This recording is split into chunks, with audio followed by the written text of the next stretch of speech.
തീരുമാനം. അങ്ങനെ നിങ്ങൾക്ക് വ്യാമോഹമുണ്ടെങ്കിൽ നിങ്ങൾക്ക് ജീവിക്കാനുള്ള ഇടം അത് കേരളത്തിലല്ല, ഇന്ത്യയിലല്ല, ലോകത്തിലെവിടെയും നിങ്ങൾക്ക് സ്ഥാനങ്ങളില്ല.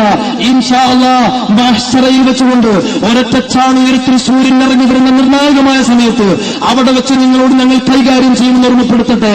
ഈ തെരുവിൽ നിങ്ങൾക്ക് ഭൂരിപക്ഷം ഉണ്ടായേക്കാം, നിങ്ങൾക്കിവിടെ ആയുധബലങ്ങൾ ഉണ്ടായേക്കാം, നിങ്ങൾക്കിവിടെ ആരോഗ്യം ഉണ്ടായേക്കാം, നിങ്ങൾക്ക് രാഷ്ട്രീയ ബലം ഉണ്ടായേക്കാം, നിങ്ങൾക്കിവിടെ ഭൂമികയും ഉണ്ടായേക്കാം. പക്ഷേ ആ ദൃശ്യത്തെ തകർക്കാൻ നിങ്ങളുടെ കൈമുഷ്ടികളെ കൊണ്ട് സാധ്യമല്ല, നിങ്ങളുടെ ആയുധബലങ്ങളെ കൊണ്ട് സാധ്യമല്ല.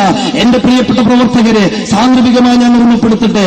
എന്റെ പ്രിയപ്പെട്ട ആത്മാർത്ഥതയുള്ള പ്രവർത്തകർ അവരുടെ പോക്കറ്റുകളിൽ മറ്റ് ചില്ലിക്കാശുകൾ ഉപയോഗപ്പെടുത്തിക്കൊണ്ട് ഇവിടെ പാവപ്പെട്ടവന്റെ കൈകൾക്ക് മുന്നില് രാവിലെയും വൈകുന്നേരത്തും ചെന്നുകൊണ്ട് അവർ അധ്വാനിക്കുന്ന കാശുകളിൽ നിന്ന് 5ഉം 10ഉം രൂപ ഇറങ്ങി മേടിച്ചുകൊണ്ട് ഇവിടെ കൊടികളും മാലകളും സ്ഥാപിക്കുന്നത് അല്ലാഹുവിന്റെ ദീനിന്റെ ശിആറാണ്, അല്ലാഹുവിന്റെ ദീനിന്റെ അടയാളമാണ്.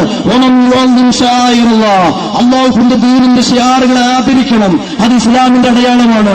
അതിനെ പിച്ചു ചീന്തുന്നവൻ അല്ലാഹുവിന്റെ ദീനിന്റെ അടയാളങ്ങൾ നശിപ്പിക്കുന്നവനാണെന്ന തിരിച്ചറിവ് ആരായിരുന്നാലും ശരി അവർക്കുണ്ടാകണമെന്ന് ഓർമ്മപ്പെടുത്തട്ടെ. ഇത് പറയുക എന്നതിന് മുഖ്യ അജണ്ടയല്ല, സാന്ദർഭികമായി ഓർമ്മപ്പെടുത്തുമെന്ന് മാത്രമേ ഉള്ളൂ.